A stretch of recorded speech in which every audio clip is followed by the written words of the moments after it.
Четеме, в църква Емануил, обичаме всички, прощаваме всичко, благодарим за всичко. Бог да ви благослови. По любовта ни ще ни познаят, че сме Негови ученици. Когато хората минат от тук и кажат, вижте ги тези как се обичат, как са задружни, как си помагат. Темата на днескашната проповед е пребъдвай и следвай. Пребъдвай и следвай. И искам да ти кажа, че Бог е Бог победител. Бог е Бог победител. Бог е славен Бог. Той не се проваля и Бог има огромен план за тебе. Бог има огромен план за нас. Бог иска да ни даде победа. Мислите, които мисли за нас, са мисли за добро, а не за зло. Бог може да те извади от всяка една ситуация, от която се намираш. Бог иска да ти даде победа. Бог е с тебе. Бог има много неща за тебе. Тази вечер ще проповядвам за пребъдвай и следвай. Пребъдвай и следвай. Кажи на човека до себе си, пребъдвай и следвай. Пребъдвай и следвай. Пребъдвай и следвай. Алелуя. Бог ни е сътворил за близко общение с Него. Той ни е сътворил да бъдем Негови приятели. Той ни е сътворил Божий образ и подобие. Божий образ. Същество, създание, което прилича на Него, с което Бог го сътворява за близки взаимоотношения с Него, за дълбоко приятелство. И затова сам Христос ни казва да пребъдваме в Него. Какво означава да пребъдваме в Бога? Да пребъдваме в Бога. Бог иска да пребъдваме в Него. Това, от което имаме нужда, ние най-много, е да пребъдваме в Бога. Да пребъдваме в Бога. От това имаме нужда. Бог ни е сътворил, за да живеем в Неговата слава.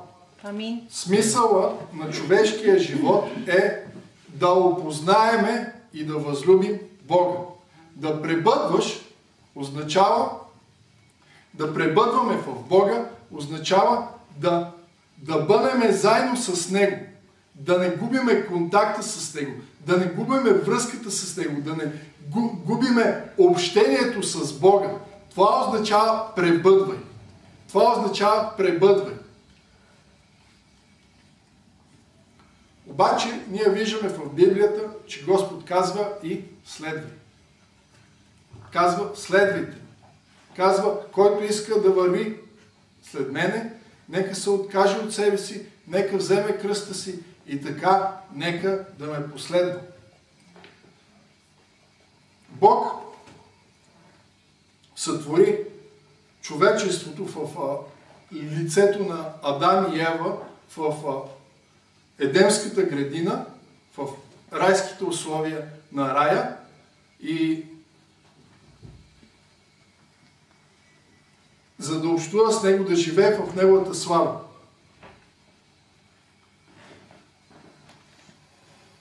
За да имат този контакт, да имат това познанство.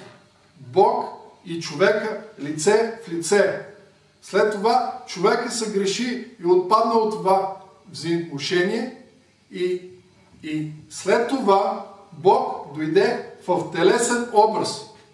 Бог не само, че дойде да се общува с нас, но и стана един от нас, сроди се с нас, дойде в телесен образ и по този начин слезна и на нашето ниво и ние можехме да го видиме, да го пипнеме и да разговаряме с Него.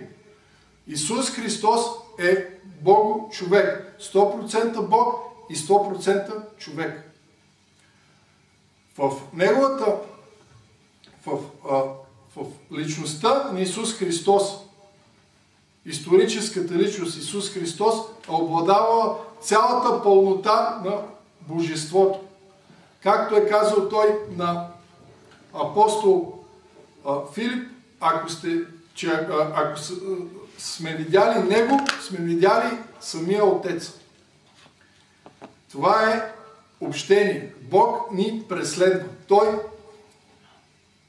Евангелието е не, че ние търсиме Бога, а че Той търси нас. И че ние откликваме на Него. Божията любов се излива върху всеки един човек. Божията любов свети над всички хора, над добрите и над злите. Божията любов кара едните грешници да стават като въглени, а другите да станат диаманти. Божията любов кара едните хора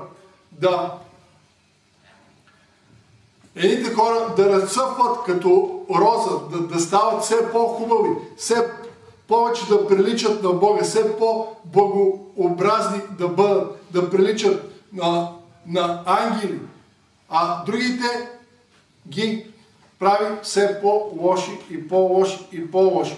Много хора се плашат от Божия гняв. Аз повече се плажа от Божията любов. Защото тя е, която кара хората в рая да се радват и хората в ада да страдат.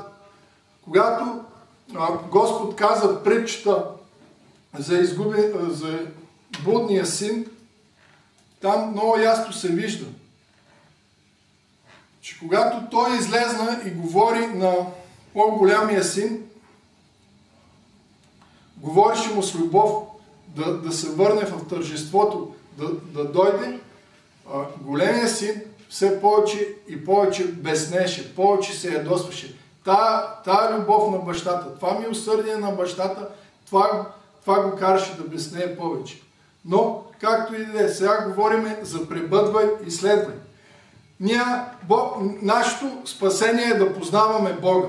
Всичко, което правиме, го правиме да влеземе в Божията почивка, да влеземе в Бога и да се срещаме с Него. Да черпим от Негото безсмъртие и най-висшото благословение и блаженство е с нас, е да общуваме с Бога.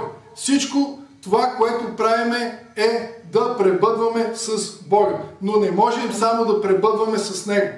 Не можем да пребъдваме с Него, ако не изпълняваме заповедите Му, ако не го следваме. Защото сам Той ще ни каже: защо ме зовете, Господи, Господи, а не вършите това, което съм ви заповядал. За това, за да влезнем все по-дълбоко и по-дълбоко в Негото присъствие, трябва да вършим това, което Той иска от нас. Да го следваме в пътя, който ни води. Бог си има мисия в този свят. Той върши нещо и ни кани да станем Негови съработници, ни кани да станем Негови съдружници. Сами съдружници на всемогъщият Бог. Бог отказва да се държи с нас като с господар. Той иска да ни бъде приятел. Той иска да застанем с Него сърце в сърце. Неговото сърце и нашето сърце. Да има пълна откритост, пълна искреност. Да може да се разтвориме към Него. Това е по-трудно, отколкото да бъдем слуги на Бога. Да бъдеш слуга на Бога, не трябва да си интимен с Него. Не трябва да си просто му казваш: yes, sir, да, можеш, ще го направя, и отиваш и го правиш. По-лесно е. Докато тук има емоционална загриженост, за емоционална обвързаност. Ние се обвързваме, което не че е болезнено, но изисква труд от нашата страна. По-е трудно. Пребъдвай и следвай. В процеса, в който ни карва Бог, е ние да пребъдваме в Него, да го следваме, после пак да пребъдваме с Него, да го следваме, да пребъдваме в Него, да го следваме, да пребъдваме в Него и да следваме. И един момент, като отидем на небето, остава само пребъдването. Остава само пребъдването. Пребъдването, следването, служенето на Бога изчезва. Изчезва. На небето не можем да направим нищо за Бога. Там всичко е окей. Тук има души за спасение, има църкви за изграждане, има много добри дела, които можем да направим. Има много хора, на които можем да им занесем Евангелието. Има много хора, на които можем да им помогнем. На небето всички знаят за Евангелието, всички знаят за Исус и никой няма нужда от нищо. Пребъдвай и следвай. Нека да прочетем. Аз съм лозата, вие сте пръчките. Който пребъдва в мене и аз него, той дава много плод. Защото отделени от мене не можете да сторите нищо. Ако някой не пребъде в мене, той бива изхвърлен навън като пръчка и изсъхва и събира ги, да ги хвърлят в огъня и те изгарят. Ако пребъдете в мене и думите ми пребъдат в вас, искайте каквото и да желаете и ще ви бъде. Амин. Амин. От този стих, брати и сестри, виждаме, че ако пребъдваме в Бога, ще даваме много плод. И ако не пребъдваме в Бога, ще бъдем отсечени. Ако някой не пребъде в мене, той бива изхвърлен навън като пръчка и изсъхва. Значи, ние имаме нужда всеки ден да пребъдваме с Бога. Амин. Работите са много тънки. Има много хора, които искат да пребъдват с Бога, само да пребъдват с Бога, само да пребъдват с Бога, само да пребъдват с Бога, без да правят нищо за Него. Това са едните. Другите, има други хора, които само искат да служат на Бога, само искат да правят неща за Него, само искат да направят нещо за другите хора, обаче са изгубили връзката с Бога и не общуват с Него, не пребъдват в Бога. Такъв беше големия син от притчата за блудния син. Брата на блудния син беше такъв. Той работеше много за Бога, много работеше за Бога, много работеше за Бога. Обаче не познаваше своя баща. Не познаваше своя баща и после не влезна на тържеството с огоеното теле. После не влезна в тържеството с огоеното теле. Затова и ние трябва да правим и двете. Кажи и двете. И двете. Всеки да се намери къде е. Ако има някой много да служи на Бога, а не пребъдва в Него, вземи време да кажеш на Бог колко е добър, да благодариш на Бог за всяко едно нещо, което е направил за тебе, да хвалиш Бог. Вземи време да хвалиш Бог. Вземи време у вас, вземи една песнарка или хваление и хвали го 1, 2, 3 часа. Друга работа нямам. Ако ние не влезнем в Бога, ще изсъхнем. Ако ние не влезнем в Бога, няма да даваме много плод. И другото е, ако ние пребъдваме в Бога, ще даваме много плод.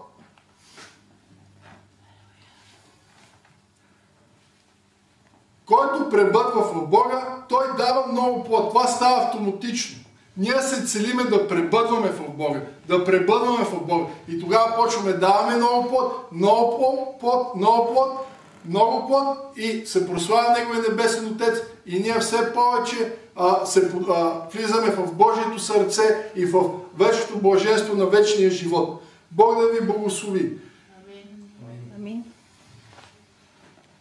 Да пребъдваш означава да прекараш време с Бога, да го хвалиш, да се наслаждаваш Бога, да се покланяш на Бога и да му благодариш, да четеш Словото му заедно с Него, да го опознаваш. Значи, пребъдването, тук не става въпрос за ходатайствена молитва. Това не е молитвата, в която ти воюваш. Това е молитва, в която ти само общуваш с Бога, ти само го хвалиш, ти търсиш лицето му, ти искаш да преживееш присъствието му, ти искаш да имаш контакт с Него. Това е много важно. Това е много важно. И когато ние го направим, когато ние влезнем в Божието присъствие, т.е. нашата личност се срещне с Божията личност, тогава от Неговата светлина влиза в Неговата светлина и ние ставаме като Бога. Ние ставаме любов, ние почваме да грееме като слънца, ние излизаме от това място на общение с Бога, на това място на тайна стаечка с Бога, излизаме едни хора, които опрощаващи всичко, готови да прегърнат всичко, които са пълни с Божия мир, който никой ум не може да схване. Пребъдвай в Бога. Това е трудно. Трябва да пребъдваме в Бога. Не трябва да бъдем като големия син, който служи на Бога без Бога. Бог да ни предпази от това нещо. Мария избра добрата част и няма да й се отнеме. Когато ти избереш Бог да бъде твой приятел и ти да бъдеш в Неговото присъствие, Бог ще ти намери време да му служиш, Бог ще ти устрои време да му хвалиш, без това да пречи на твоята работа, на твоите финанси и така нататък. Трябва да избереме добрата част като Мария. Мария седеше в краката на Исус Христос и гледаше лицето му. Седеше в краката на Исус Христос и гледаше лицето му. И после църковната история за нея говори, че е станала много мощна апостолка, която е благовествала на римския император. Когато човек пребъдва в Бога, той не може да не дава никакъв плод. Той не може да дава малко плод. Ако даваме малко плод, значи не пребъдваме в Бога. Защото без Него нищо не можем да свършим. Искаш ли да познаваш Бога? Сърцето ти жадува ли Бога?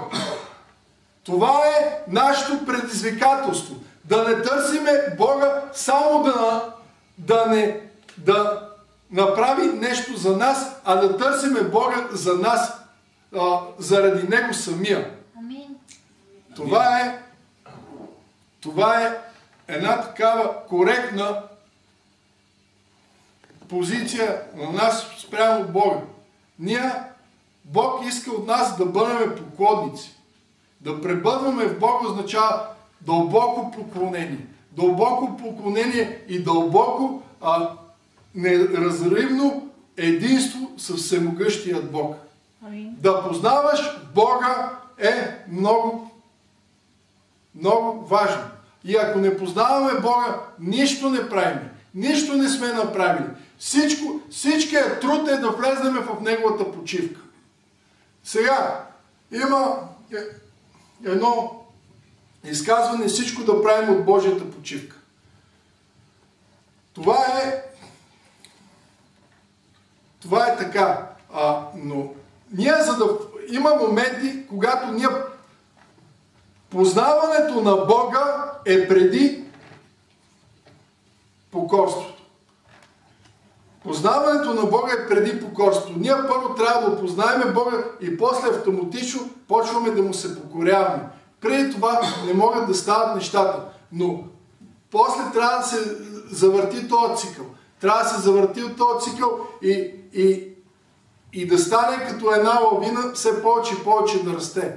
Нашата молитва в скришната ни стаичка да стане по-благодатна, да се срещаме, да преживяваме на лицето на Бога, милостта на Бога, все повече и повече в голяма слава на Бога и нашето служение да расте все повече и повече. Амин. Искате ли около вас да се спасяват хора? Амин. Амин. Това е нашата задача. Да познаеме Бога и да помогнем и на другите хора да познаят Бога. Те, които не го познават. Ние с вас сме призвани от Бога да запалиме огън на това място. Да бъдем сол и светлина на света. Амин. Амин. Да помогнем на Бог. кавички, нали, ние нищо не можем да направим за него, защото всичко е от него. Но да се работничеме на Бог, да изгради дома си на това място, за да може после той на това място да се среща с нас и с нашите по-малки брати и сестри, които ще се новородат чрез нас и които ще се новородат пред очите ни.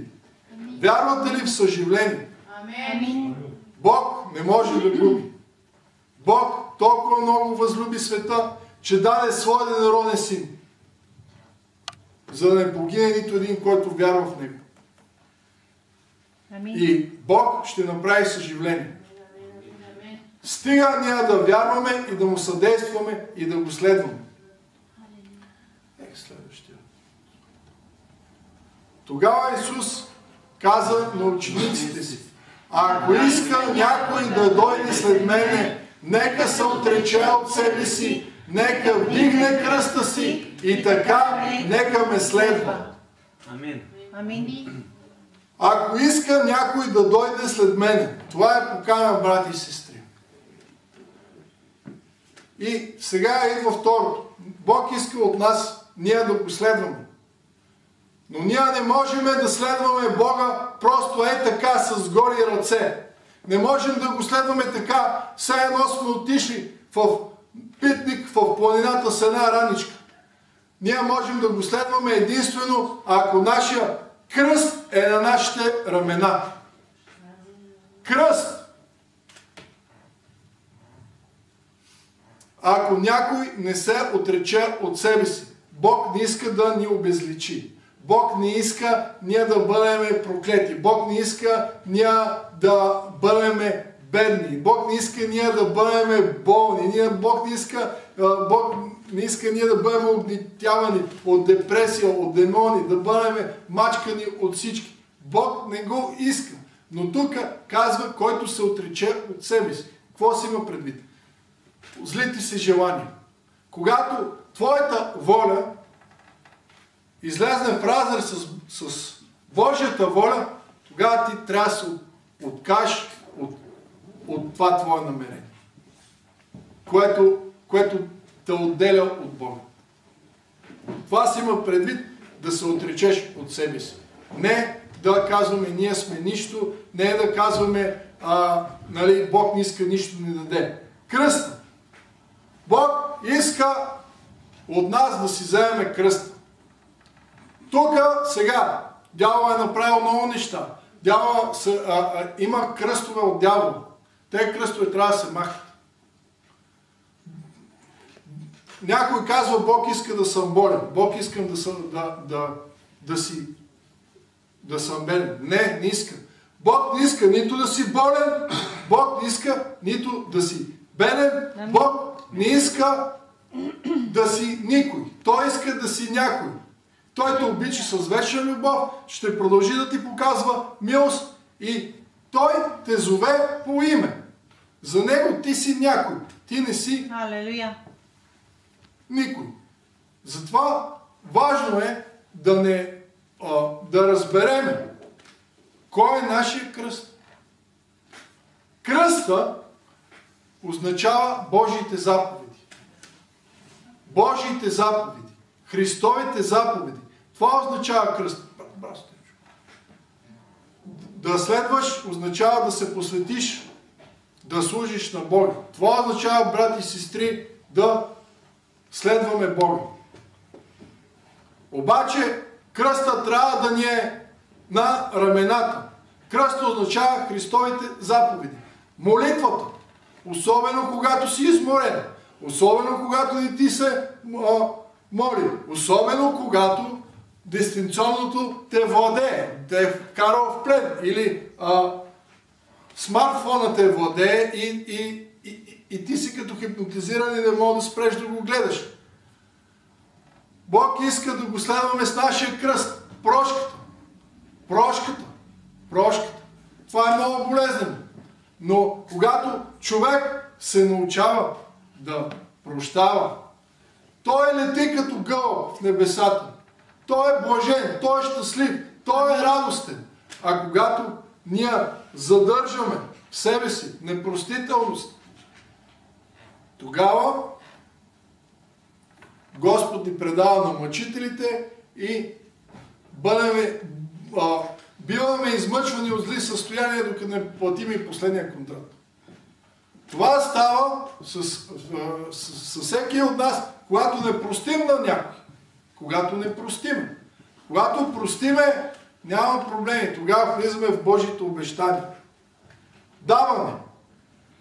Това е един кръст. Това е нещо, което българската църква е трудно да си носи този кръст на даването. Даване. Десятък. Принос. Дарения и милостини. Много християни нещо време ги гледам, че се опитват да минат само с милостини. Не е лесно за никой да си дава десятъка и да си носи кръста на даването. Но най-лесният начин да излезнем от бедност и да оправим държавата е чрез даване.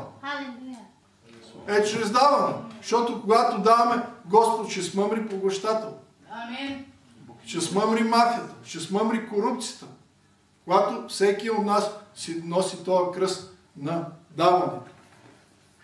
Говорих си с един приятел в напълно работно време служение и ми каза: брат Георги, много хора се съблазняват, като в църквите пускат дарения и им говорят за даване и им искат пари.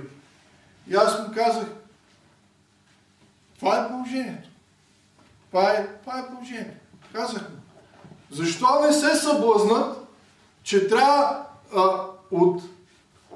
от Америка да ни дават пари за сгради, от Америка трябва да ни дават пари за наем, от Америка трябва да ни дават пари за заплати на пасторите? Защо не се съблазнят, че някой друг плаща вместо тях? Ми се съблазняват, че им искат дарение. Ние не сме в Стария Завет. Никой няма да ви изгони от църква, че не си давате десятък. Макар че има църкви, където чувам, че ако някой не си дава десятъка, го гонят от тази църква. Това не е правилно. Това не е правилно. Бог казва никой да не дава по принуждение. Значи по принуждение. Ако ти го нямаш тази свобода, тук, който е тук, колко и да ви говори давайте, не давайте. Но ние трябва да проповядваме Божието Слово. Всеки си стои сам пред Бога и всеки си носи кръста, колкото е решил или колкото може, или колкото му е вярата. Сега това е положението. Кръста означава служението. Служението. Много хора бягат от отговорност, а ти ще пораснеш, когато влезеш в отговорност. Тук сме имали случаи, призовеме някой да влечем в служение, не искат. Все едно ги караме нещо неприятно да правиш. Да се служи на Бога е велико и голяма привилегия. Да служиш на Бога е нещо велико, нещо славно, но това ти коства нещо. Всички служители на това място в нашата църква им коства нещо. Костват и време, костват и финанси, костват и много неща. И на нашия пастор му костват много неща. Да живее в нация, която в съвсем друга култура. Кой знае как го гледат, и един корейски мисионер ми каза веднъж, вика, на моите деца, вика, в училищата, редовно им се подиграват и ги наричат китайци. Но ние им е лесно. Плащат цена, носят, следват Бога. Следват Бога. И ще имат огромна награда на небето. Огромна награда на небето ще има всеки, който е бил верен на Бога и е последвал Бога. Амин. Там, където Господ го води. Другия кръст за нас е мислите на църквата, великото поръчение. Великото поръчение. Ние сме настойници на Евангелието. Ангелите не могат да благовестват. Има случаи, някой е повярвал чрез ангел. Но ангелите не могат да дадат свидетелство за Божията благодат. Те са правени чрез своето си стоене. Ние сме преживяли Божията благодат. Това нещо да бъдеш хвърлен в ада и на вечни мъки и някой друг да поеме твоето наказание вместо тебе и да ти отнеме греховете и ти да си долен грешник и той да те нарече праведен. Той е така и ти вече си праведен, ти вече си простен, ти вече си свят. И ти го преживяваш тая любов. Ти кажеш, Бог ми прости всичко. Аз бях еди какъв си, аз правих това. Бог ми прости, наречеме своя син, даде ми Святия Дух, облечеме в небесни одежди, даде ми ново име, даде ми служение, даде ми призив. Следвай Бога.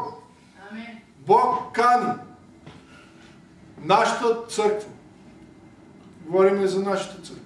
Проповядвам в нашата църква. Бог кани нашата църква да влезнем в Неговата слава, да бъдем сол и светлина. Бог кани всеки от нас да влезне в място на управление, да стане Негов служител. Всеки един от нас трябва да сме служители на Бога. Всички. Амин. Много пъти са ми казвали, Георги, защо все ни казваш, че трябва да се молим? Защо все ни казваш, че трябва да четем? Аз не искам да стана пастор. Ти искаш и затова го правиш. И аз си казах, Господи, само аз ли ще хода в рая?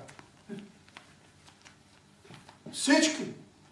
Не може в една църква само пасторите и 3, 4, 5, 6 да служат на Бога. Когато дадеш първо на Бога, тогава Бог те благославя. Когато заставяме пред Бога със своите нужди, нищо няма да получим. Нищо няма да получим. Нуждите са накрая. Влезте в дворовете му с хваление и в портите му с благодарение. Покланяш му се, казваш, Господи, Ти си велик, Ти си славен, Ти си мощен. Пребъдване, хваление. Не му кажеш, Господи, до кога ще чакам? От 15 годините моля за това, от 12 годините моля за еди кое си, от 5 годините моля за другото нещо. Нито едно от това не е станало. Това са излишни думи в молитва и това ти усложнява положението. Такова нещо трябва да се махне. Дълбоко поклонение и стоене в вяра. Има едно нещо в кръста Христов, заповедите, които трябва да си ги носим и това е вярата. Да вярваме в Бога и да вярваме в Неговото Слово. Това е много трудно. По-лесно е да си депресиран. По-лесно да си мъртъв, отколкото да си жив. По-лесно да си болен, отколкото да си здрав. По-лесно да си жив, трябва да се бориш. А Всемогъщият Бог ни заповядва да живееме вечно. Всемогъщият Бог ни заповядва да живеем. Аз знам, че Неговата заповед е вечен живот. Амин. Неговата заповед към теб е вечен живот. Амин. Живей! Амин. Живей! Амин. Потопи се в Бога. Поеми пробойната ръка, която ти се протяга да те вкара в приключение, която се протяга да те вкара в своето царство. Издигни се. Следвай Бога и пребъдването ще се увеличи. Следвай Бога и пребъдването ще се увеличи. Амин. Бог, един проповедник каза, в магазина на Бога има всичко, но само семена. Само семена. Искаш, каквото искаш, Бог ти дава възможност. И ти сееш, жънеш, обработваш, развиваш се. Някои хора от едно парче земя могат да направят цял град. Ще търгуват, ще работят, ще търгуват, ще работят, ще се увеличат. Всички ние се нуждаеме от това да влезнеме в всичко, което Господ има за нас. Фул Господ. Фул Господ. Има неща, които са най-важни. Има неща, които са преди други. Но ние не трябва да режем от Библията. Ние не трябва да режем от Библията. Ние не трябва да режем от Библията. Нека да пребъдваме в Бога. Това е най-важното. И нека да го следваме. Нека отвориме сърцата си. Нека да закопнееме за Него самия. Да общуваме с Него. Да общуваме с Него. Това не е молитва. Общуване. Общуването си е общуване.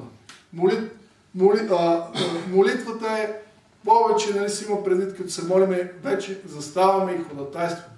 Господи, имам нужда от това. Господи, България, Господи, съживление, Господи, така и така. Следващото. Бог да ви закрила и да ви води по Неговия път. Господ се движи. За да влезнем в славата, която Бог има за нас, трябва да сме там, където Бог ни иска. Някой от вас, всеки един от вас да реши дали е там, където Бог го иска. Дали е на това място, което Бог го иска. Дали е това място. Всеки от нас има призив и ние трябва да го изпълним. Когато ние изпълняваме призива, ние влизаме по-дълбоко в Бог. Моисей каза: Господи, покажи ми славата си. Покажи ми славата си. Но и Бог му е показал.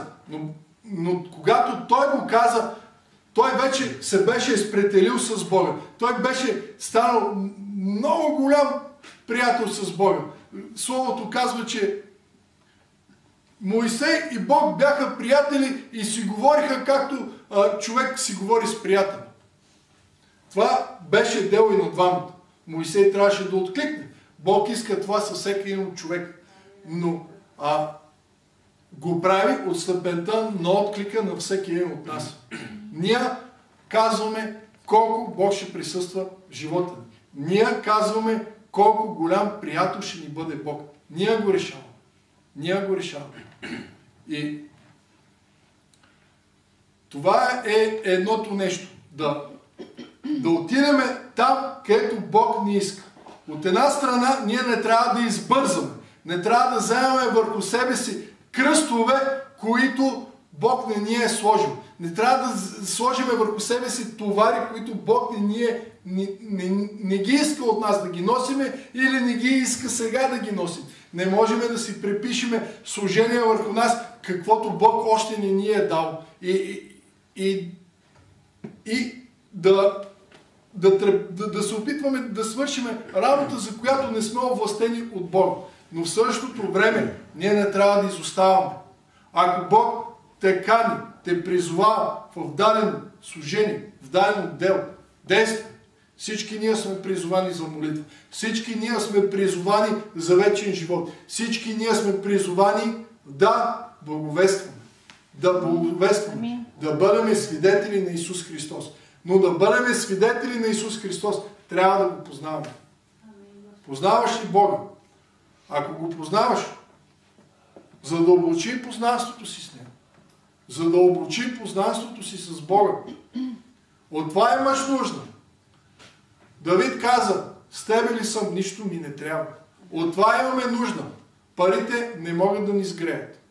Ако нямаме Бога, нищо не сме. Ако имаме Бога, ще дойдат и благословенията. Ще дойде и изцелението. Ще дойде и съживлението.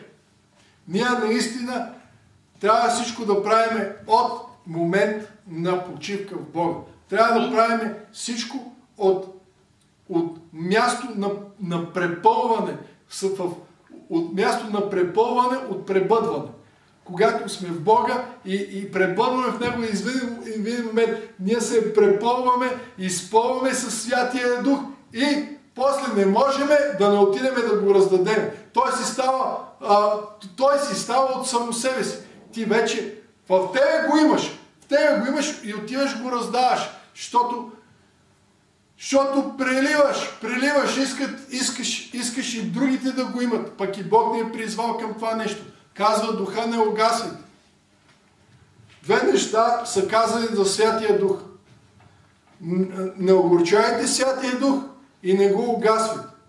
Не трябва да угасваме Святия Дух. Първото, не трябва да задушаваме делото на Святия Дух, огъня на Святия Дух. И следващото е, трябва да го разливаме, трябва да го разпалваме и така пак не го угасваме. Така, когато някой се новороди чрез тебе, това означава изливане на Святия Дух чрез тебе. По този начин ти разпалваш духа. По този начин ти разширяваш Божието царство. И Святия Дух те използва, за да се потопи в някой друг човек. Бог да ви благослови и да ви закриля. Моисей каза, Господи, нека видя славата ти. Нека видя славата ти. Нека видя красотата ти. Той го купнеше. Той купнеше за това нищо. Много, много купнеше. Има един много велик Божий човек. Той казва така. Предпочитам 5 минути в Божието присъствие, отколкото 5 милиона долара. Значи, това е отношение. Това е отношение. Защото където е съкровището ни, там са и сърцата ни. Но ние имаме нужда да пробиеме и в финанси, за да не протягаме ръцете към беззаконието. Но всичко това се прави, за да познаеме Бога, и да следваме Бога, за да го познаваме още повече. Да послужим на Бог, да извърши своята мисия, да достигне България и дай Боже да ни използва за съживление в други нации. Амин. Бог да ви благослови и да ви закриля. Кажи на човека до себе си, Бог те обича. Бог те обича.